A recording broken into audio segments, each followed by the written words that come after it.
Cortijo de la Jara, Pozo Blanco, provincia de Córdoba, 1 de enero de 2000. Querido lector, querida lectora, permíteme que me presente. Me llamo Esperanza de las Heras y aparte de una mujer septuagenaria, soy la protagonista de una historia que comienza en Pozo Blanco, siendo yo un adolescente de 12 años, en el verano de 1936. Con solo mencionarte esa fecha imaginarás lo que ocurrió, ¿verdad? Un maremoto en la vida de todos. Pero eso no es lo que me trae hasta ti. Me trae mi particular historia, porque si bien a todos se la cambió la guerra, a mí me la cambió una amistad inesperada, la de otra adolescente un año mayor que yo, llamada Isabel. La conocí junto a la fuente que había en la calle Real, cuando se sentó a mi lado en el batior de una casa. Desde ese primer instante nada volvió a ser igual. ¿Te ha ocurrido alguna vez que te ves en la luna de un espejo y descubres algo en ti que jamás te pareció haber visto? ¿Te ha pasado alguna vez que te toman de la mano y te enseñan a mirar el mundo con otros ojos? Pues algo así me sucedió a mí. Aunque claro, con una madre como la mía y una educación acorde a la época, lo que Isabel me reveló fue para mí una tormenta en alta mar.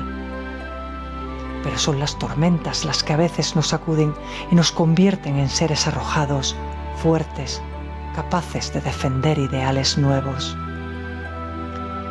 Te confieso que no ha sido fácil llegar hasta aquí, créeme, con Guzmán e Isabel flanqueando mi vida. Las dudas, la conciencia y el corazón han estado en eterna disputa con el deseo de darle voz a mi instinto y a mis convicciones. También con nuestra lucha por el progreso de las mujeres del pueblo, emulando a Clara Campoamor y algunas otras. Porque yo guardé un silencio a lo largo de los años que condicionó mi vida y la de todos los que me rodeaban. Ayer, 31 de diciembre de 1999, me reuní con mis hijos aquí, en el Cortijo, para celebrar la Nochevieja. Tenía algo importante que comunicarles. Pensé que sería una velada tranquila y me equivoqué. El secreto de mi nieta Luna, los míos propios, las confesiones silenciadas de mis hijos por tanto tiempo y los afectos maltrechos entre nosotros nos pusieron en jaque. Cuando uno teje hilos de silencio, acaba atrapado en su red. La mía, la de Isabel, Guzmán, Mercedes o Catalina conforman una única historia de lucha, conflictos, valentía y amor. Una historia cautivadora contada con sensibilidad en la novela Entre hilos de silencio, que hoy te ha traído hasta aquí. Nada me complacería más que poder compartirla contigo, adentrarte en ella y vivirla, sentir el latido y la fuerza de los corazones atrapados, que solo quedarán libres cuando recobren la voz.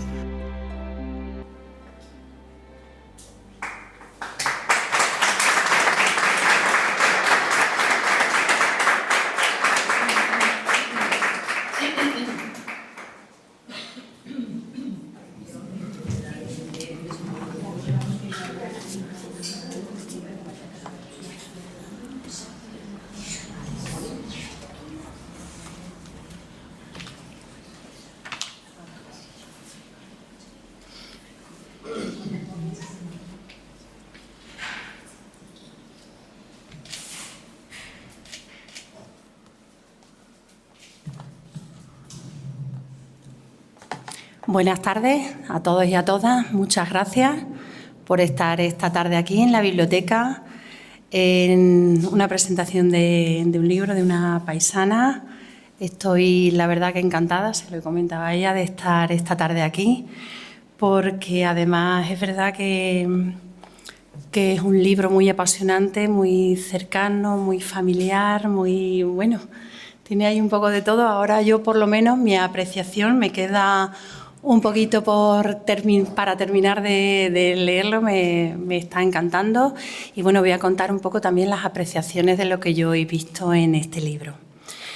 Gracias, por supuesto, como siempre, a los medios de comunicación por estar aquí esta tarde. Gracias a nuestra querida Biblioteca de Pozo Blanco, Angélica a su cabeza, que además, bueno, pues también tiene en tus agradecimientos, pues también algo de colaboración de la biblioteca para obtener datos para la edición de este libro. Bueno, pues Pilar Muñoz Álamo, aunque lleva años fuera de Pozoblanco, nacida aquí en 1967, tiene a sus espaldas títulos importantes, tiene Aquello que fuimos, que fue primero es Un café a las 6, que fue la primera en el 2017, Aquello que fuimos, 2019, y también cuando la llamaste Claudia. Y luego también tiene un premio, además de Antonio Porras. Y bueno, pues después de unos 4 años, algo más, pues ahí un poco más en silencio, de parada, pues ha surgido esta novela, que además tiene un título muy bonito, Entre hilos de silencio. Y bueno, y además tiene, digamos, 2 líneas temporales o 2 hilos que argumentan la historia que nos llevan a 1936, un verano. Yo tampoco quiero contar, porque bueno, eso te lo voy a dejar a ti, pero bueno, además trabajado muy bien, contando la historia de Esperanza en primera persona. Sin embargo, cuando ya nos vamos a 1999, nos vamos a esa noche de fin de año en el Cortijo de la Jara, pues digamos que ya Esperanza ya no se habla en esa primera persona. Ya además interviene la familia y bueno, ahí se crea un clima esa noche, bueno, tormentoso. Como psicóloga, además, pues creo que te define, y además en otras publicaciones y en otras entrevistas que te han hecho además en redes, como realismo psicológico. Es lo que más te define en tu obra. Y además esta publicación, pues bueno, una editorial tan reconocida como Harper, es una editorial muy conocida y donde recuerdas además en esta obra a personas, a familiares, y además donde me gustaría también preguntarte, pues, todos estos datos, aparte de familia, de tus familiares más cercanos, ¿dónde te has documentado para irte por ejemplo, esta época de guerra, 1936, por ejemplo? Pues fundamentalmente aquí. Yo cuando supe ya que tenía claro que tenía que empezar la historia, pues 75 años atrás, que también es algo de lo que les voy a explicar después, vi que tenía que hablar de la guerra civil y que tenía que hablar de la posguerra. Y claro, en Pozoblanco la guerra civil y la posguerra tuvieron una repercusión un poco especial, ¿no? Entonces no valía el obtener generalidades quizá de otros sitios o de otras zonas, sino que había que sacarla de aquí. Empecé en un principio por cercanía simplemente a consultar las bibliotecas, a consultar internet y las que tenía cerca de casa, pero claro, donde estaba el fondo local real de todo lo que me podría servir a mí era aquí. Así es que estuve un par de tardes en la biblioteca, eché mano de Angélica para decirle, pues bueno, todos los libros que yo había visto por internet que pensaba que podían facilitarme la labor, y le mandé un listado. Cuando llegué se lo agradezco muchísimo porque los tenía prácticamente todos preparados, y casi toda la documentación ha sido sacada de los libros de aquí, de los autores que son también de aquí, del Valle. Bueno, pues te hemos definido un poco y yo tampoco te quiero robar, porque quiero, es verdad, que expliques a todas las personas que han querido acompañarte esta tarde aquí en la biblioteca, pues bueno, cómo surgió esta idea y cómo se llegó a finalizar esta obra de Entre hilos de silencio. Además veo que también, pues, quien te conoce te define además como eso, una mujer muy cercana, dulce, cariñosa, profunda, y bueno, pues te define muy bien, te define muy bien. Y además la forma, incluso para iniciar la presentación, para comenzar, cómo has comenzado con un vídeo, cómo ha surgido desde que se empezó a saber que en la biblioteca se iba a presentar este libro, Pues cuando abriste, bueno, ha sido, es verdad, una forma de una presentación del libro muy especial, muy quizás distinta y bueno, muy delicada, muy emotiva. Sí, muy emotiva, muy emotiva. Así que bueno, pues nada, muchísimas gracias por estar aquí, por estar en Pozo Blanco, en tu pueblo, presentando esta obra y de verdad muchas felicidades y te auguro pues muchísimo éxito y que siga tu trayectoria muchos años más. Gracias.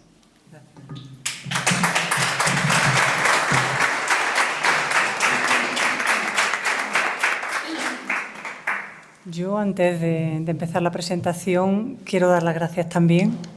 Quiero darle las gracias en primer lugar a Marisa por permitirme estar aquí en esta biblioteca municipal, haciendo pues la puesta de largo de la novela, porque yo además tenía especial interés en que una novela dedicada o que supone en cierta forma para mí un homenaje a Pozo Blanco, pues que esta fuera la primera presentación que yo hiciera, ¿no? Gracias por todas estas palabras que me has dedicado y por estar aquí en la mesa acompañándome esta tarde. Quiero también darle las gracias, como has dicho tú, a Angélica Cabello, a quien ya se lo agradezco en el libro, por varias razones. En primer lugar, por ese entusiasmo que pone siempre cuando le hablo de alguna noticia literaria o cuando le planteo algún proyecto o algo que tengo en mente. En segundo lugar, por la organización también de esta presentación, que yo creo que sin ella y sus compañeros no sería posible. Y luego, especialmente, quiero darle las gracias también en esta ocasión porque ha sido lectora cero de esta novela. No dudó cuando se lo pregunté si quería leerla antes de que yo la enviara a la editorial. Yo ya sabía que esta novela la iba a mandar a la editorial porque habían sido ellos los que se habían puesto en contacto conmigo antes de empezar. Pero bueno, siempre una intenta darle el producto, como lo llamamos, lo más depurado posible, ¿no? Y aparte de mis lectoras cero habituales, ella como lectora, como profesional también de los libros de la literatura y, por supuesto, como residente en Pozo Blanco de toda la vida, mejor que nadie podía hacer una valoración de lo que le parecía la obra. Le agradecí muchísimo la crítica y los comentarios y, por supuesto, fueron de gran valor para mí antes de mandarla. Así es que gracias también. Y gracias a todos vosotros que habéis dejado de hacer esta tarde pues cualquier otra cosa por estar aquí, por venir a acompañarme. Muchísimas gracias por todo lo que supone para mí el sentirme arropada aquí en mi pueblo para presentar esta novela.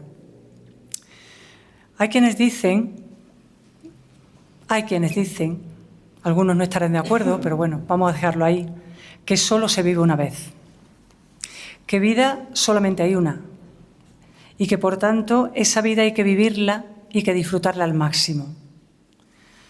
Partiendo de esa afirmación, yo me paré a pensar un día hasta qué punto tenemos todos y cada uno de nosotros la libertad suficiente como para realmente vivir nuestra vida como nosotros queremos vivirla, ¿no? Ortega y Gasset decía: yo soy yo y mis circunstancias, ¿no? Y yo estoy de acuerdo con ese dicho, porque es verdad que no podemos huir de ellas. Las circunstancias que nos rodean condicionan no solamente nuestra vida, sino también muchas veces nuestra forma de ser y de actuar. Pero, de alguna manera, sabemos enfrentarlas, o por lo menos asumimos que tenemos que enfrentarlas, no sé si de buen o mal grado, pero lo asumimos y lo aceptamos. Cuando todas esas circunstancias provienen o son consecuencia de algo relacionado directamente con nosotros, es decir, de decisiones previas, de actitudes previas que nosotros hemos tenido, de comportamientos o simplemente de nuestra forma de pensar. Lo que ocurre es que hay muchas ocasiones en nuestra vida en la que esas circunstancias son completamente ajenas a nosotros. No tienen nada que ver con ese tipo de decisiones, ¿no? Y, sin embargo, no solamente llegan a condicionar nuestra vida, es que pueden incluso llegar a bloquearla hasta el punto de no permitirnos actuar como nosotros querríamos hacerlo. Al hilo de todo este cúmulo de ideas o de pensamientos así fugaces, pensé, por tanto, en lo injusto que resulta agotar nuestra única vida, la única vida que se supone que tenemos, conforme a esas circunstancias y no conforme a las convicciones que nosotros tenemos, ¿no? Unas imposiciones que nos vienen de fuera y que, además, tiene muchas veces la suficiente fuerza como para empujarte y para obligarte casi a vivir un poco de acuerdo con los convencionalismos sociales y con todo lo que nos envuelve. Aparte de aquello, aparte de pensar en eso, seguí pensando en algo más, ¿no? En este vicio de pensar que tengo siempre. Y es que no solamente era injusto el hecho de sentirnos condicionados por esas circunstancias, sino además el sentir o el pensar que si nosotros hubiéramos nacido 60, 70 u 80 años atrás, no hubiéramos vivido probablemente como lo estamos haciendo ahora. O dicho al contrario, ¿no? Qué pena y qué injusto que por el hecho de haber nacido unas décadas atrás, nosotros nos hayamos visto obligados a vivir una vida que de haberla vivido ahora habría sido radicalmente distinta, ¿no? Aquí, a ver, podemos pensar, bueno, es que es normal, ¿no? Es que 50 años atrás las cosas no son como son ahora, la tecnología cambia, había unas comodidades que no eran las de hoy en día, había muchos más medios, entonces es normal, ¿no?, que tuviéramos que vivir de otra forma. Pero yo cuando pensaba en eso no me refería a lo que puede suponer un factor objetivo, ese factor objetivo que se pueda achacar a lo que son los avances científicos o tecnológicos, ¿no? Pensaba concretamente en un factor que puede ser claramente subjetivo cuando responde a criterios de moralidad, de ética, de educación quizá, de cultura, de religión, ¿por qué no, no? Y hablo concretamente de la conceptualización subjetiva del bien y del mal, es decir, de lo que está bien y de lo que está mal. Hasta el punto claro y sangrante algunas veces de que algunos hechos, algunas formas de actuar, algunas formas de sentir que hace 50, 60 o 70 años se consideraban totalmente reprochables, totalmente inaceptables, intolerables a nivel social e incluso punibles, ¿no?, a nivel jurídico o a nivel legal, hoy en día esos mismos hechos, esa misma forma de sentir y de pensar pueda ser perfectamente admisible, pueda ser defendible e incluso hasta aplaudible en algunos casos, ¿no? Qué injusto me parece y qué triste que nuestra vida se pueda ver condicionada, nuestra única vida, se pueda ver condicionada por factores que son claramente subjetivos. Porque alguien de fuera, porque la sociedad nos dice esto está mal o esto está bien, sin que haya criterio objetivo alguno que nos marque de esa manera, ¿no? Ese pensamiento, todo este pensamiento relacionado con la conceptualización de ese bien y de ese mal, y sobre todo lo que es ese pensamiento del antes y el después, fue la chispa que hizo saltar la novela, ¿no? Yo casi siempre cuando construyo una historia parto de una reflexión mínima, y a partir de ahí acomodo toda la historia para sacar, digamos, lo que es esa reflexión y ponerla encima de la mesa o ponerla sobre el papel, ¿no? En este caso, para poder establecer ese paralelismo entre el antes y el hoy, fue por lo que decidí estructurar la novela, como ya ha explicado Marisa, en dos hilos argumentales. Dos hilos argumentales que se iban a ir entrelazando a lo largo de la novela y que iban a estar claramente interrelacionados, ¿no? No podía ser de otra forma. A uno lo llamé el hilo del pasado y al otro el hilo del presente, o sea, no me compliqué la vida. El hilo del presente, en el hilo del presente, estuve dándole muchísimas vueltas a ver todo lo que yo quería contar, cómo lo iba a hacer, a ver cuánto tiempo iba a durar, por dónde empezaba, por dónde no.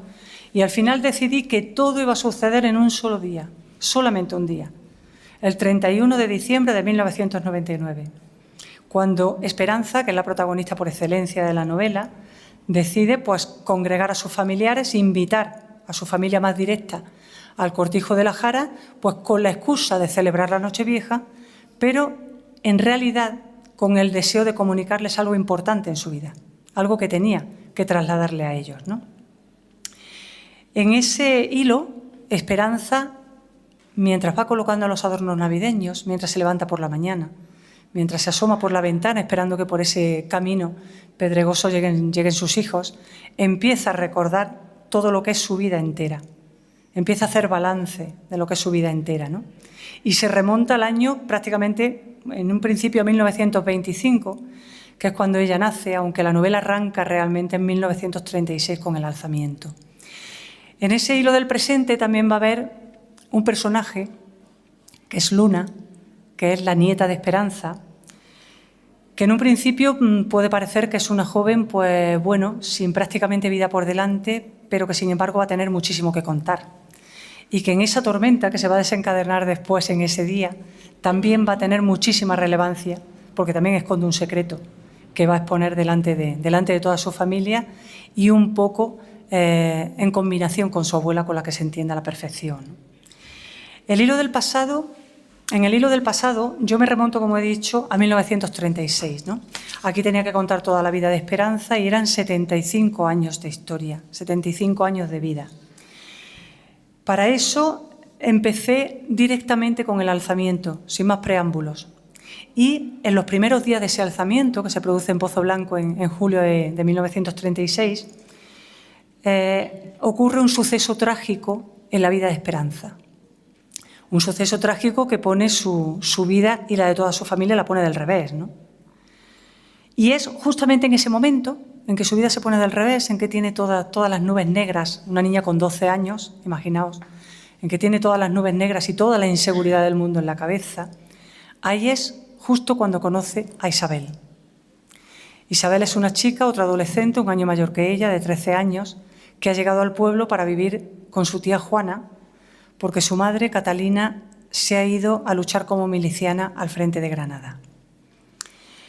Isabel se acerca, todo esto ocurre en las primeras páginas prácticamente de la novela, o sea que tampoco estoy desvelando mucho, pero Isabel se acerca a Esperanza cuando la ve completamente vestida de negro y con un lazo negro puesto en la cabeza, ¿no? Porque les choca muchísimo el verla de esa guisa sentada en un escalón a la espera de que su abuela llenara los cántaros de agua en la fuente de la calle Real. Podemos decir que desde que Esperanza conoce a Isabel, si antes el revulsivo, si antes el hecho traumático puede parecer que es realmente lo que va a afectar a Esperanza en su vida, resulta ser que no. Resulta ser que el revulsivo principal es haber conocido a esta chica. Isabel, con una mentalidad totalmente abierta, progresista, muchísimo más avanzada a su tiempo por herencia y por educación de su madre, le va a mostrar a Esperanza de forma paulatina una manera de ver el mundo, una manera de entender la vida e incluso una manera de verse a sí misma radicalmente distinta de la que tenía Esperanza hasta ese momento por la educación que le había podido dar su padre, su madre o su abuela, ¿no? Y de esa manera, con esa amistad, el mundo de Esperanza va a comenzar a desvanecerse radicalmente, porque va a empezar a mirarlo todo con unos ojos distintos. Y ahí, con esos ojos distintos, va a ser cuando va a empezar a cuestionarse muchísimas cosas, ¿no? Isabel lo va a hacer amparándose no solamente en su propia mentalidad, que ha mamado desde pequeña, también lo va a hacer con la mentalidad de su madre, que va a estar ahí, en la retaguardia, apuntando, y lo va a hacer amparándose pues, en muchas otras mujeres célebres en aquella época, de las que Esperanza no había escuchado hablar en la vida, por supuesto, como podían ser Clara Campoamor, Lucía Sánchez Saornil, como podía ser Carmen de Burgos, Hildegard Rodríguez o Lina Ódena, ¿no? que está allí en el frente de Granada luchando con Catalina. Cuando yo llegué aquí, a este punto un poco de la trama, planteando todo lo que iba a suceder en ese momento, empecé a pensar cómo, para hacerla lo más verosímil posible, lo más realista posible, empecé a pensar cómo reacciona una mujer que ha estado toda su vida cegada por las convicciones que le han inculcado, que no se ha planteado jamás cómo podía hacer las cosas porque sabía que las tenía que hacer de una manera y caminaba por ahí, con un camino trazado del que no se podía salir, cómo enfrenta toda esta nueva ideología que le está ofreciendo Isabel y que además le empieza a tocar de lleno. O sea, porque si no comulgara con ella, la cosa sería fácil. Pero cuando encima te empieza a tocar la fibra sensible, ahí sí que puedes empezar a plantearte las cosas de muchas maneras, ¿no? A mí en ese momento se me ocurrían quizá 3 opciones, no sé si a vosotros luego se os ocurrirá alguna más. A mí se me ocurrían 3 opciones de reacción, ¿no? 3 formas de reaccionar en ese momento. El primero de ellos, yo creo que se nos ocurre a todos, no sería renegar, es decir, claudicar, decir, uy, no. Yo no puedo aventurarme a nada de lo que tú me estás diciendo, yo no puedo tener esa visión, no puedo tener esa concepción y mucho menos no puedo defender lo que tú me estás mostrando en este momento porque sería luchar contra la sociedad sería luchar contra mi familia y sería luchar contra mí misma, ¿no? Esa sería una opción. Planteando los pros y los contras, las ventajas y los inconvenientes de esa opción, podríamos decir que a lo largo de tu vida quizás sería muchísimo más cómoda. La vida para Esperanza quizá hubiera sido más cómoda, porque no hubiera tenido que enfrentarse a nada. Pero cuando tú llegas al final de tu vida y descubres, como he dicho antes, que todo eso que ha sido reprobable y que no te han permitido hacer, ni pensar, ni sentir, al final ha quedado en agua de borrajas. Al final todo se ha traducido en que ahora, en la actualidad, es defendible, asumible y aceptable. Se te puede quedar en el cuerpo, cuando haces balance de tu vida, se te puede quedar en el cuerpo una sensación de impotencia tremenda, ¿no? Por el hecho de haber tenido que vivir en contra de tus propios criterios y en contra de tus propias convicciones, absolutamente para nada. La sensación de una vida perdida, ¿no? Una segunda opción que se me ocurría era, pues bueno, totalmente la contraria, radicalmente opuesta, ¿no?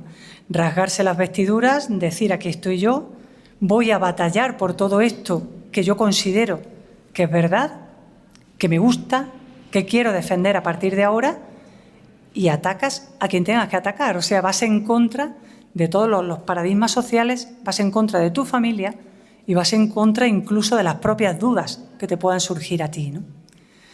Aquí las ventajas y los inconvenientes serían contrarios. Llegaríamos al final de nuestra vida diciendo, pues bueno, yo aquí he estado con un par de narices, he acabado viviendo como he querido, pero a lo largo de todo ese camino, lo que sería el desgaste psicológico de haber estado continuamente batallando y enfrentándote a todo y a todos podría ser brutal, ¿no? Hasta el punto de llegar a un punto en el que dices, bueno, ¿realmente ha merecido la pena sacrificar tanto, sacrificarme tanto para acabar viviendo de esta manera, ¿no? La tercera opción que se me ocurría era un término medio, era estar a caballo entre los dos, es decir, plantearte una manera de actuar o actuar conforme a algunos de esos criterios que tú empiezas a ver aceptables, pensar de esa manera, dejarte sentir un poco de esa manera sin coartarte, pero callando, silenciando, ocultando absolutamente todo lo que haces, lo que piensas y lo que dices, porque de alguna manera no quieres aguantar las represalias que te puedan venir. Y sobre todo, como es el caso de Esperanza a lo largo de toda la novela, por el temor a que con esa actitud tuya le puedas estar haciendo daño a los que tienes alrededor, le puedas estar haciendo daño a los que más amas, ¿no?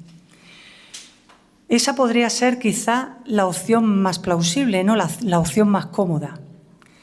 Pero los silencios que se producirían, todos estos silencios son un arma de doble filo. Los silencios pueden salvar relaciones, pero también pueden arruinarlas y pueden destruirlas. Los secretos que se producen actuando de esta forma también son un arma de doble filo. Y toda esa manera de actuar a escondidas también resulta ser peligrosa porque no solamente puede estar condicionando tu propia vida, es que además sin saberlo puede estar también condicionando la vida de todos los que tienes alrededor, la vida de todos aquellos a quienes amas, ¿no? Y un buen día pues descubres que todo salta por los aires, es decir, los silencios se desvanecen, cobran voz, los secretos se revelan, salen a la luz y los afectos, por todo lo que se han estado callando y ocultando a lo largo de la vida, los afectos estallan. Y se produce esa tormenta, esa especie de tormenta que surge en la noche de Nochevieja, en el 31 de diciembre de 1999, cuando toda la familia de Esperanza pone sobre la mesa lo que ha venido ocultando a lo largo de su vida y poniendo en claro todo aquello que no solamente Esperanza ha callado, sino todo lo que han callado los miembros de su familia, precisamente porque Esperanza ha condicionado su vida sin saberlo, ¿no? Cuando yo me planteé en qué género quería de alguna manera encuadrar esta historia, reconozco que me costó la misma vida y hoy en día todavía no sé en qué género podría encuadrarla, ¿no?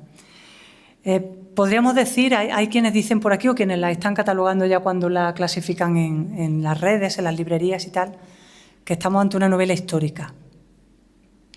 Yo no estoy tan segura de que sea una novela histórica. Lo primero porque hablo de la guerra civil y hablo de la posguerra, ¿no?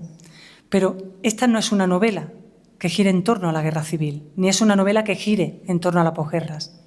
Es más bien una novela que gira en torno a cómo los personajes han actuado, han tenido que sobreponerse a las consecuencias de esa época, no solamente por los hechos que sucedieron, sino por toda la represión que había a nivel social, a nivel moral, a nivel ético e incluso a nivel legal, ¿no? Y luego, por otra parte, bueno, hablamos de que esta historia empieza en 1936 y continúa hasta 1999. De alguna manera hay quienes dicen, muchos opinan, que novela histórica es anterior al siglo XX, con lo cual no estoy muy segura de que fuera novela histórica, pero bueno, por lo menos los hechos históricos sí que están ahí, ¿no? Podríamos decir también que es novela costumbrista. En ese sentido, bueno, podría ser, ¿no? Hay muchas costumbres, muchos hábitos de la vida cotidiana de Pozoblanco y del Valle de los Pedroches a lo largo de toda esta historia. Hay muchos lugares, hay muchos rincones, hay muchas calles que se mencionan. Y podríamos decir que es costumbrista, aunque bueno, el género costumbrista tampoco es un género como tal, ¿no? ¿Qué es una historia de amor? Pues sí, la verdad es que tiene una historia de amor. Pero tampoco podemos decir que sea una novela romántica, porque la historia de amor por sí sola, por sí misma, no sustenta tampoco la novela. Yo más bien diría que lo que sustenta la novela son todas las connotaciones que giran en torno a esa historia de amor, ¿no?, que se produce en esta historia. Y por último, bueno, podríamos hablar de novela intimista, ¿no?, que es ese género, pues ese intimismo del que también hablabas tú, ese género psicológico en el que muchos intentan catalogar las novelas que escribo, y que realmente sí puede que tengan razón, aunque tampoco sea un género como tal, porque aquí lo que priman realmente son las emociones y los sentimientos en cuanto a la forma de pensar, a la forma de sentir y a la forma de manifestarse los personajes. Lo que sí tengo claro, si no tengo claro el género, lo que sí tengo claro es que esta no es una novela de hechos. No es una novela de hechos como puede ser una novela histórica pura o como puede ser una novela negra. Es una novela de personajes, totalmente de personajes. Y en ella tenemos a una Isabel con unos convencionalismos, como he dicho antes, muchísimo más avanzados a la época, con unas convicciones muy claras en torno a su identidad personal, en torno a su identidad sexual, ¿no?, con una forma de luchar, además, por las libertades que Esperanza hasta ese momento no se había ni planteado en una niña pues tan pequeña, ¿no?, porque ve que empieza prácticamente a defenderla desde que tiene uso de razón, o sea, desde que tiene los 13 o los 14 años, ¿no? Hablamos también en esta novela de Catalina. Catalina es un personaje secundario, es la madre de Isabel. Tiene poco papel en la novela y, sin embargo, a mí Isabel me recuerda, o sea, Catalina me recuerda muchas veces a lo que se dice de las actrices de Hollywood, ¿no? Actrices de Hollywood que cuando salen algunas veces en la escena de las películas dice que son capaces de llenar por completo la pantalla simplemente cuando aparece. Catalina yo no sé cómo lo hace, pero es verdad que cuando aparece llena totalmente la página de la novela, ¿no?, porque es aguerrida y es una heroína con todas las letras, una heroína con mayúsculas. Tenemos a Mercedes, la madre de Esperanza. Mercedes es el polo opuesto a Catalina. Mercedes es una mujer con convicciones totalmente acordes a la época, mucho más clásica, mucho más tradicional. No voy a decir antigua porque esa era la época, pero también con sus propias convicciones y con su propio objetivo en la vida y con su propio deseo de lucha, un deseo de lucha particular que para mí puede ser igual de respetable, perfectamente respetable, al igual que se puede respetar el deseo de libertad de Catalina y todos los deseos que tiene Catalina en cuanto al avance y a la progresión de las mujeres, ¿no? Tenemos a Guzmán. Guzmán es el marido de Esperanza, es un hombre acorde a la época también, con una hombría muy fiel a cómo se estilaban los hombres en esta época, pero con un corazón de oro, o sea, con un corazón y una bondad enormes, una bondad infinita, ¿no?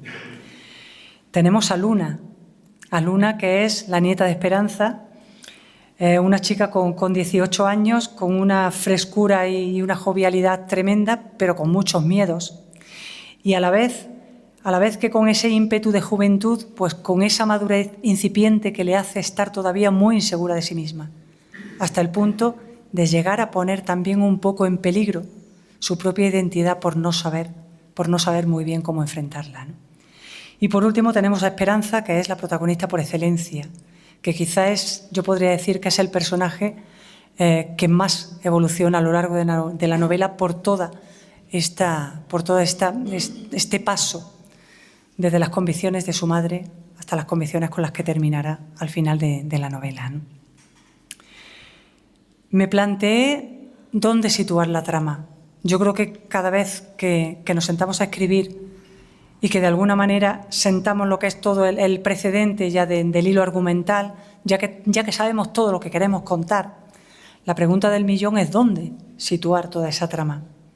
En otras ocasiones, en otras novelas, pues bueno, la he situado en Córdoba, la he situado en Málaga, en Sevilla, en Madrid. Pero en esta ocasión, cuando yo vi que tenía que contar los 75 años de historia de Esperanza y que ahí estaban inmersos la guerra civil y la posguerra, y luego lo que era toda la época del régimen franquista, automáticamente dije que tenía que ser en Pozoblanco, sin ninguna duda, ¿no? En gran parte también porque yo ya tenía ganas de rendirle un homenaje y tenía ganas de situar ya una novela aquí, ¿no? En lo que era la tierra de mis raíces y de mis orígenes. Pero luego también porque tuvo una especial repercusión. Lo que fue la guerra civil en el pueblo, en el Valle de los Pedroches, y de alguna manera a mí también me gustaba o quería hacerle un homenaje a esa rebeldía que tuvo el pueblo entero para intentar defender a toda costa lo que era la situación política que había en ese momento antes de que el régimen franquista entrara por la puerta falsa en lo que era España, ¿no? Otro de los factores que a mí me llevaron a hablar de esta novela o a situar esta novela en Pozoblanco era, por supuesto, el costumbrismo del que he hablado antes, ¿no? Situar una novela en una gran ciudad quizá no te permite tanto el recrear todos esos pequeños detalles que sí se pueden recrear en un pueblo. Detalles que además a mí yo sabía seguro que me iban a producir muchísima nostalgia, ¿no? Y luego me daba también la posibilidad de rendirle ese homenaje al pueblo, intentando no solamente situar la novela aquí, sin más, es decir, utilizar lo que era el pueblo solamente como escenario, sino sacar también a la luz lo que era la historia del propio pueblo, lo que era todo ese tejido empresarial, económico, social, cultural que tenía en aquel momento, ¿no? y que siguió teniendo después. Sacar a muchos de los personajes reales que vivieron aquí, unos más conocidos y otros quizá más anónimos, ¿no? Pero que formaron también parte de la historia del pueblo, y entremezclar todo eso en lo que era la trama para que realmente esto fuera un homenaje al pueblo de Pozoblanco y no solamente un escenario en el que ubicar el argumento, ¿no? Deciros lo que ha supuesto escribir esta novela para mí, creo que ya os lo podréis imaginar, ¿no? Casi siempre he dicho que todas las novelas tienen algo de especial. Cuando las escribo todas tienen algo especial. Pero casi siempre me he referido a que tienen algo especial porque suponen un reto para mí de alguna manera. Yo nunca quiero escribir una historia igual que la historia anterior. Casi siempre intento, de alguna manera, evolucionar en algún sentido. Es decir, si una la he escrito, como dice Marisa, en primera persona, pues la otra va a ir en segunda. Y si una la he escrito casi toda íntegramente como ficción contemporánea, pues esta va a tener también tintes históricos que me obliguen a documentarme. Es decir, en cada una de ellas me he impuesto una especie de reto. Pero esta es especial a todos los niveles, porque cuando yo he empezado a documentarme para crear esta trama, han empezado a salir a flote muchísimos recuerdos, muchísimos, que yo ni siquiera sabía que tenía guardados por ahí en la memoria, ¿no? Aparte de toda la documentación que pude haber sacado de la biblioteca de aquí, de Pozoblanco, de las de por ahí, a mi casa llegaron las cajas de los recuerdos antiguos, con los álbumes de fotos, con los recortes de prensa, con todo lo que habían guardado a mis padres en su época, para poder sacar muchos detalles de la vida cotidiana, ¿no? Porque muchas veces los libros te cuentan lo que son las generalidades de lo que pasó en el pueblo. pero no te cuentan esos pequeños detalles, que es lo que también hacen que una historia sea mucho más creíble y mucho más verosímil, y sobre todo que una historia se sienta en la piel, ¿no? Había muchos recuerdos que surgieron en el momento de la documentación y luego a la hora de escribirla. Recuerdo concretamente una escena con la que lloré casi a lágrima viva, aquí mi hermana también. Y es una escena de las primeras en las que está Esperanza colocando los adornos navideños, está todavía recordando lo que era su época antigua, la época que vivió con Guzmán.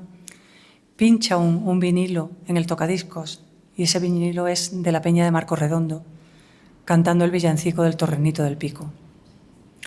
Yo, que siempre intento meterme de lleno en las escenas, que intento meterme en situación en trance, como yo digo, para sentir primero yo lo que sienten los personajes y después poderlo transmitir, me fui a YouTube y pinché el villancico que llevaba siglos sin haberlo escuchado.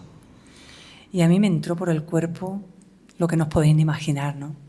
Porque las primeras imágenes que se me vinieron a la cabeza fueron las de mis padres en el salón de mi casa, pinchando ese mismo vinilo en las Navidades, cantando los dos al unísono y a coro, y haciéndonos cantar también a nosotros con la copita de anís, con los mantecados y con todo lo demás. Por otra parte, otra de las cosas, digamos, de los aspectos de esta novela que a mí me han tocado especialmente la fibra sensible, ha sido el hecho de tener que pensar y detallar todas las situaciones que se vivieron aquí durante esa época, sobre todo las más duras, las que se vivieron en la guerra y la posguerra y en los primeros años después del régimen franquista.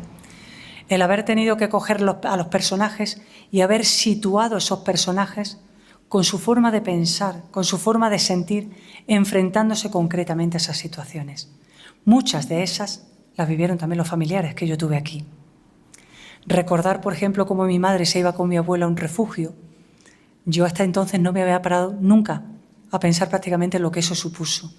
Con lo cual eso a mí me ha permitido no solamente acercarme a la historia del pueblo, me ha permitido acercarme muchísimo más a lo que ha sido la historia de mi propia familia, ¿no?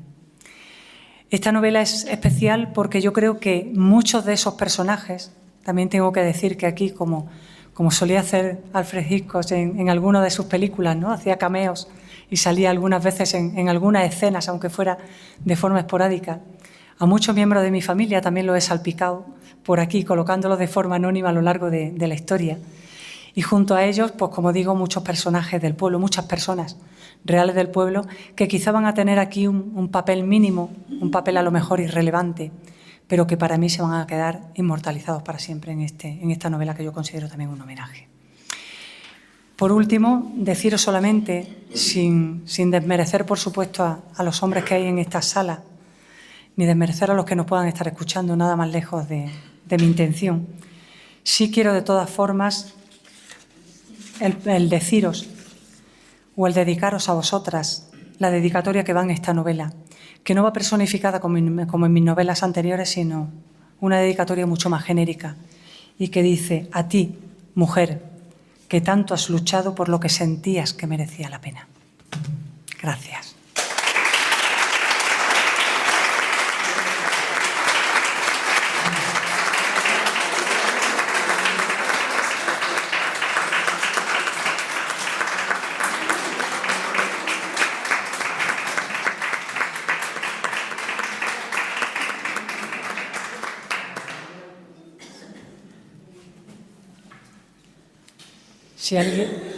Si alguien tiene algo que preguntarme, si alguien tiene alguna curiosidad, si alguien se ha quedado con ganas de saber algo que a mí se me puede haber quedado en el tintero, podéis hablar ahora, no voy a decir o callar para siempre, como suele decirse en las bodas, pero aquí estamos para contestar lo que queráis.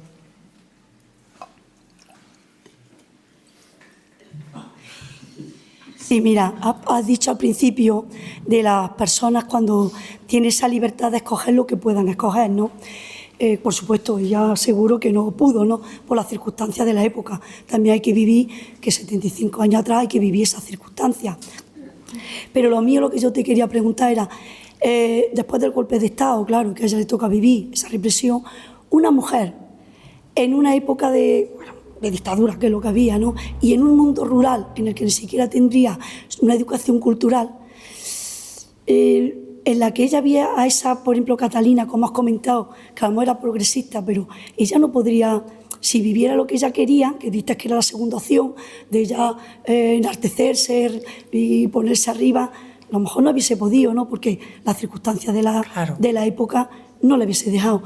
Entonces no sé qué opción cogería, o sería de callar, ¿no? Pero la pregunta mía, cuando tú descubres todo eso, es, ¿no tienes esa sensación de impotencia o de vacío de que te da cuando empiezas a escribir tu libro, de esas circunstancias que esa mujer no pudo decidir? Claro. Porque si no podía decidir ni tener una cuenta en el banco, imagínate si podía. Esa es la pregunta. Claro. Mía. De hecho, una de las cuestiones que se plantea en la novela, voy a intentar no hacer spoiler, no decir mucho más. Una de las cuestiones que se plantea en la novela es precisamente la intención de Catalina, que siempre ha estado viviendo en Madrid. Se va a Granada, bueno, le pilla el alzamiento allí, por eso se va a luchar al frente. Pero ella siempre ha estado viviendo en Madrid. Y ella, precisamente por vivir en Madrid, ha podido conocer a todas estas mujeres que he mencionado antes. A Clara Campoamor, a Carmen de Burgos, ¿no? A Hildegard Rodríguez, a la Virgen Roja, como la llamaban, jovencita, y también defendiendo un poco lo que era la libertad de las mujeres, la libertad sexual, sobre todo de las mujeres, ¿no? Cuando Catalina llega aquí y ve lo que hay en el pueblo, y ve que hay mujeres quizá en el pueblo que sí tienen ese afán de poder, de querer levantar la voz, pero que no pueden, que tienen ese afán o esa intencionalidad de ser libres en cierta forma o de desligarse, que tampoco pueden. Una de las cosas que plantean, y que la secunda sobre todo Isabel, es precisamente no aleccionar, pero sí intentar abrirle los ojos a las mujeres del pueblo, porque da impotencia el querer tener una vida y no poder. Cuando yo he dicho antes que había dos personajes que son opuestos, que es Catalina y Mercedes, otra de las cosas que yo quería defender en esta novela era precisamente el derecho que tiene cada uno a vivir como quiera. Para mí, a nivel personal, a nivel como reflexión personal, tan negativo y tan detestable puede ser el hecho de querer vivir de una forma progresista y no poder, que estén reprimiéndote, como el hecho contrario, es decir, como el hecho de que tú quieras, de que tú estés de acuerdo con la vida que a ti te están imponiendo, que estés de acuerdo, vamos a utilizar la terminología que se está utilizando ahora ya en relación con las mujeres, ¿no? Un ambiente patriarcal en tu casa y que por obligación quieran venir determinadas mujeres a imponerte a ti que tengas una libertad que tú no has pedido. A mí me parece que también es defendible y que también es respetable el que una mujer en un momento determinado quiera vivir acorde a esa ideología que puede ser muchísimo más clásica o que puede ser mucho más antigua, ¿no? Que lo mismo que se respeta y que se admira a las heroínas con mayúsculas, porque son las que van a luchar al frente, que también se pueda respetar a esa heroína que se queda viuda en un momento determinado, que tiene 5 o 6 hijos a su cargo y que su único empeño en la vida es sacarlos adelante como buenamente pueda. Puede ser una heroína en su casa, pero a mí me parece que puede ser también una heroína con mayúsculas y que muchas veces en literatura parece que no se las valora tanto. Parece que siempre estamos admirando a todas aquellas mujeres que han roto esquemas, que se han abierto camino pues, entre senderos de espinas, pero bueno, es que hay mucha gente también anónima que puede llegar a ser heroína y que no se le valora de esa forma. A mí me produce mucha sensación de impotencia, por supuesto, pero lo mismo que me produce sensación de impotencia lo que tú estás diciendo, también me produce hoy día sensación de impotencia que traten de imponerle a todas las mujeres una mentalidad que quizá ellas no quieran tener. Creo que tenemos que respetar absolutamente cómo quiere vivir cada una. Vive y deja vivir. Yo creo que he puesto por ahí el lema ya en más de un sitio. Vive y deja vivir. Y que cada cual siga su camino, siga su curso y viva su vida como quiera vivirla, sin más.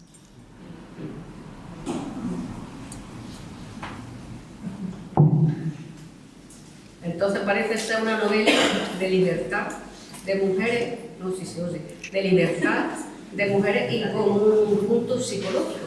Sí. Que es lo que resume, hay todo porque le da libertad a cada uno a una manera y a otra de pensar de cada persona. Es una novela en la que se plantea una historia de amor, por supuesto, pero es una novela que sobre todo lo que intenta es tocar también temas profundos como pueden ser la libertad, como pueden ser la defensa de tu propia identidad, identidad personal, identidad sexual, que toca el amor, que toca la problemática del que tengamos que estar sometidos a convencionalismos sociales que muchas veces son, como he dicho claramente, subjetivos, que no son objetivos para nada. El tener que callar algunas veces y asumir lo que nos imponen desde fuera, en lugar de hacer lo que tú quieres hacer, en lugar de seguir con tus propias convicciones, ¿no? Y en definitiva, podríamos resumirlo así. Podríamos resumirlo una novela que sobre todo lo que quiere es abanderar la libertad de cada cual para vivir como quiera y sobre todo para sentir como quiera, que es lo peor, ¿no? Porque lo más problemático de todo esto muchas veces no es solo que te obliguen a actuar de una determinada manera, es que encima quieran imponerte sentir de una determinada forma, cuando eso ya sí que puede estar naciéndote de dentro y tú eso no lo vas a poder evitar en la vida. Pilar, algo que has dicho antes hablando de Mercedes, al hilo de lo que has dicho antes hablando de Mercedes y de Catalina, evidentemente yo cuando estaba leyendo la novela pensaba, me quedo con el personaje de Catalina sin lugar a dudas, porque es un personaje pues, que tiene una fuerza, una potencia, que lo que tú dices, que llena la pantalla por sí sola porque además, o sea, es como una heroína, ¿no? Entonces todos nos vemos reflejados de alguna manera en ella. Y a lo largo de la novela he ido descubriendo a esa Mercedes, me ha hecho amar a esa Mercedes o a verla de otra forma también, porque yo al principio he renegado mucho de Mercedes. Claro, lógico. Mucho. Entonces, eso, y tengo aquí anotado porque que dice, preservó a su familia con su idea y su forma de hacerlo, a su manera. Lo hizo acorde a sus convicciones, equivocadas o no. Catalina lo que defendía era un proyecto de libertad, pero en ese momento, si no me equivoco, Esperanza era, ¿no? Esperanza se dio cuenta de que a ambos credos le debía de rendir respeto de igual forma, por igual. Eso lo dice en la página 341 y me parece súper interesante, porque es cierto que yo he aprendido a mirar a Mercedes con otro ojo a lo largo de la novela y me parece muy importante y muy interesante ver estas dos personas tan diferentes y con las que puede llegar a empatizar más con una o con otra, pero que a fin de cuentas acaba descubriendo que todos tenemos nuestras razones para hacer y para actuar como actuamos también, y la verdad que te agradezco que me haya hecho ver a Mercedes de otra forma, ¿sabes? Y no sé si te quería comentar más porque tengo muchísimas cosas aquí anotadas, pero bueno, ya la hablaremos sino más despacio, tranquilamente. Te agradezco mucho la novela que has escrito porque realmente hace un homenaje precioso a tu pueblo y es cierto, nombrando y rindiendo homenaje a todas esas personas que nombra, esas precursoras que luchan por la mujer y por la igualdad. Y también de aquí de la tierra, y nombra a mucha gente de la tierra, a Teresa Cejudo, a Manuel Cano Damián, muchísima gente. Y sobre todo, pues también, como has dicho antes, a Clara Campoamor, una gran precursora, Carmen de Burgos, y ahora Alejandro Pedregosa va a sacar un libro sobre ella, que va a ser súper interesante. Así que te agradezco muchísimo este homenaje porque es cierto que es un homenaje precioso y que se nota que va hecho con el corazón y que además nos ha llegado, a mí por lo menos me ha llegado al corazón. Lo sé. Lo sé, gracias a ti.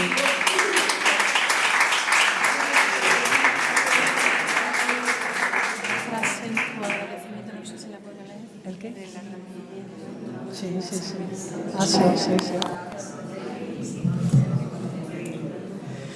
Bueno, yo no quería ahondar mucho porque, claro, hay mucha gente que no lo ha leído y tampoco, pero es verdad que bueno, yo por eso he dicho que, aparte, que le tenía mucho que agradecer con este libro porque, bueno, como la inmensa mayoría sabéis, pues aparte de bueno, tener en este caso en esta legislatura en el Ayuntamiento la Concejalía de Cultura, Biblioteca, Patrimonio, Concejalía de Igualdad. Llevo muchos años trabajando en el tema de igualdad y entonces, pues claro, ver estas visiones y en esa época, pues aparte de que ha sido en Pozo Blanco un hilo conductor que, bueno, a mí me ha gustado mucho.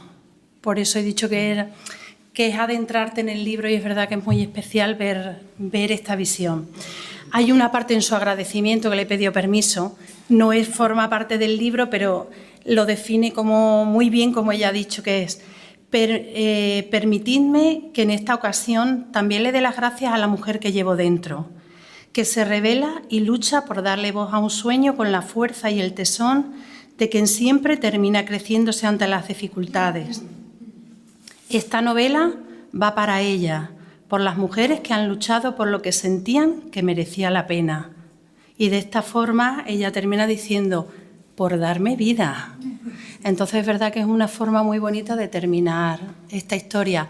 Aparte, bueno, pues este libro se va a trabajar en la biblioteca, en los grupos de lectura, con lo cual una vez pues todos los grupos lo lean, pues ya es verdad que ahí sí se podrá entrar en un debate y hablar un poco con más profundidad y bueno, pues sería interesante pues contar contigo también para poder responder y bueno a las necesidades también de los usuarios y usuarias de esta biblioteca. Pero no solamente por ellos. Por eso digo, exacto, por los usuarios, porque muchas veces descubres cosas de la propia novela, de la propia historia. Muchas veces descubres cosas de la propia novela, de la propia historia, descubres matices de los personajes, quizás, y de lo que tú has contado, que no sabías que se estaba apreciando de esa forma. Entonces, no solamente ya es una forma de medir, una especie de termómetro, ¿no?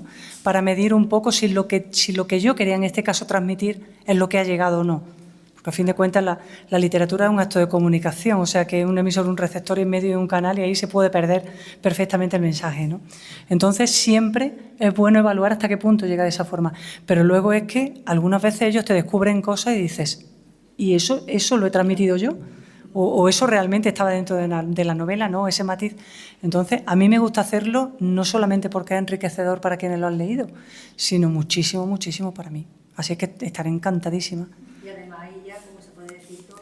Ahí ya se puede hablar libremente, ya no hace falta... Se puede hablar abiertamente, pues muchas veces lo que dice ella. No tenemos que cortarnos, claro. Que está ahí, porque claro, si ya lo ha leído, sabes más cosas y dice, yo preguntaría... Bueno, yo tengo una cosa anotada. Trae la libreta, mamen, trae la libreta ahí que traerá apuntado. De la otra forma, esta primera puesta en escena, como te dicen, ¿no?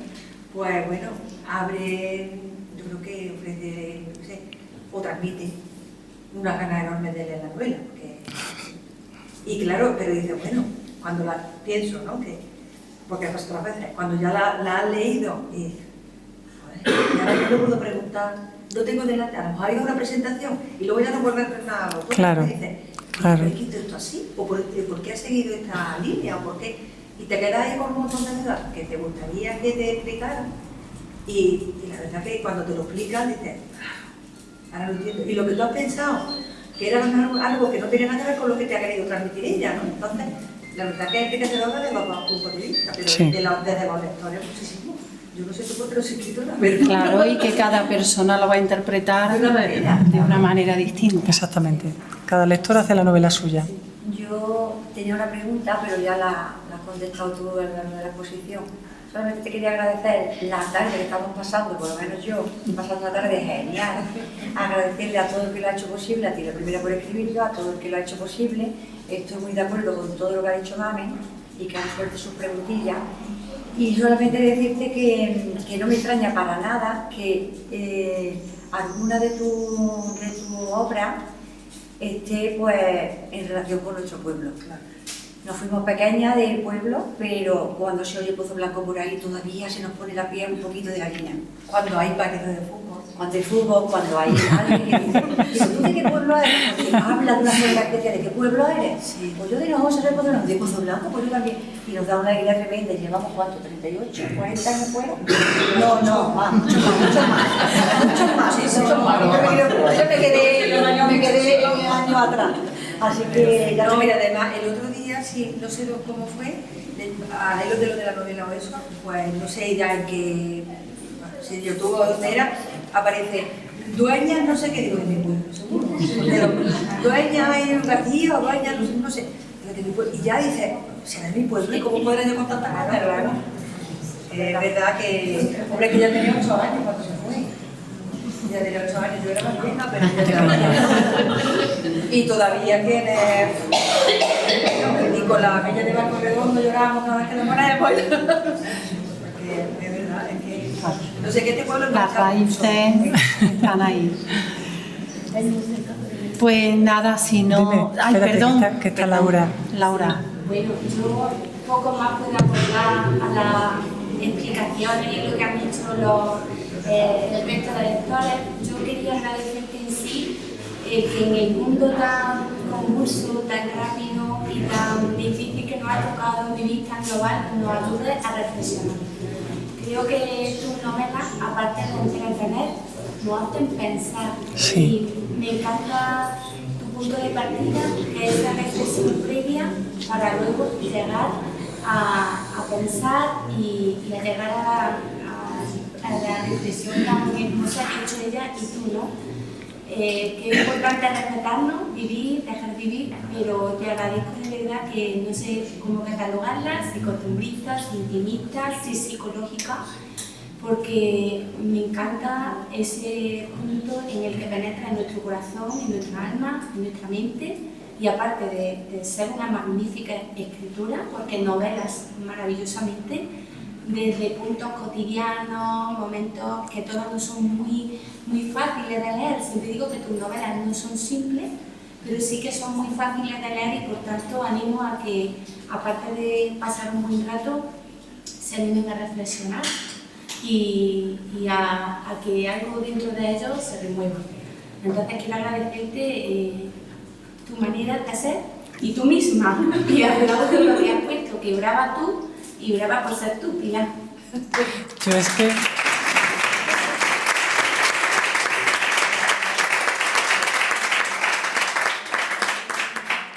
Yo digo algunas veces, porque aquí hay un poco de debate casi siempre cuando se habla de la literatura, ¿no? Y hay mucha gente que dice, la literatura está para entretener, nada más. La literatura es verdad que su misión última es entretener, ¿no? Y hay quien no quiere complicarse la vida, es decir, no quiere que tú llegues aquí ahora a calentarle la cabeza o hacerlo pensar o hacerle trabajar, porque lo que quieren es evadirse. También es una postura respetable, ¿no? Por supuesto, como todas las demás. Pero cuando a mí me preguntan algunas veces por qué me meto en estos berenjenales, porque quizá estoy mucho más expuesta a una crítica negativa desde el punto y hora en que estás poniendo sobre la mesa muchas veces lo que son convicciones, ¿no? Y lo que son pensamientos éticos, morales, aunque no te decantes por ninguno, porque yo aquí cuando las escribo me limito exclusivamente a poner sobre la mesa todos los puntos de vista de forma más o menos equitativa, metiéndome en la piel de unos y de otros, y luego el lector que decida con cuál está de acuerdo y con cuál se queda, ¿no? Pero casi siempre cuando tú pones sobre la mesa ese tipo de temas, hay lectores que en el fondo se sienten como un poco agredidos, ¿no? Porque todo lo que tú puedas estar poniendo en boca de personajes que no comulguen con su forma de pensar, algunas veces lo consideran un poco un atentado. Y me planteo el hecho de no quizá entrar en todos esos matices psicológicos y limitarme a exponer hechos y de esa forma quitármelo. Pero no puedo, Laura, no puedo. No puedo directamente porque yo, como digo algunas veces vulgarmente hablando, yo es que quiero tocarle las narices al lector, o sea, es que quiero que la historia sea entretenida, por supuesto, que la historia sea entretenida, que la historia tenga sus giros, que tenga su punto de suspense, que te invite a seguir leyendo, a ver aquí qué es lo que está pasando, pero en el fondo, si de vez en cuando en algún capítulo tú tienes que cerrar el libro y pararte a pensar lo que te estoy diciendo, a mí eso es lo que me va. Así es que no lo voy a dejar, tranquila, no lo voy a dejar.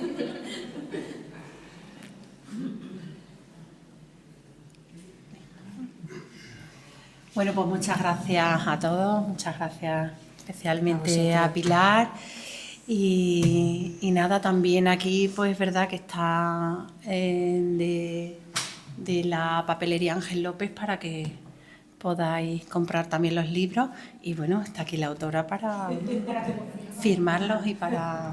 Así que muchas gracias por vuestra presencia esta tarde aquí en la biblioteca.